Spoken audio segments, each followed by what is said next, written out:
திருச்செந்தூரில் 8 மணி நேரம் பெய்த மழையால் குடியிருப்பு பகுதிகளில் மழை நீர் தேங்கியது. கூடுதல் விவரங்களை செய்தியாளர் ஷேக் மதார் வழங்கிட கேட்கலாம். ஷேக் மதார், வணக்கம். விவரங்களை சொல்லலாம். நெல்லை, தூத்துக்குடி இந்த மாவட்டங்களில் கனமழை இருக்கும். மேலும் அந்த பகுதிகளில் கனமழை தொடர்ந்து பெய்வதால் ஆரஞ்சு அலர்ட் விடுக்கப்பட்டுள்ளது வானிலை மையம் சார்பில்.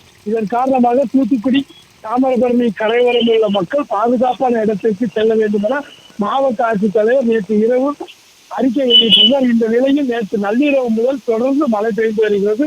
தூத்துக்குடி மாவட்டத்தில் உடன்குடி, திருச்செந்தூர், ஆறுமலேரி, காயல்பட்டினம், குலசேகரப்பட்டினம் உள்ளிட்ட பல்வேறு பகுதிகளில் இரவு முழுவதும் பெய்த இடி மின்னலுடன் மழை காரணமாக தாழ்வான பகுதிகளில் வெள்ள நீர் சூழ்ந்துள்ளது. மேலும் குடியிருப்பு மற்றும் திருச்செந்தூர் சிவன் கோயில் உள்ளிட்ட பகுதிகளில் மழை நீர் சூழ்ந்துள்ளது. இதனால் பொதுமக்கள் இயல்பு வாழ்க்கை பாதிக்கப்பட்டுள்ளது.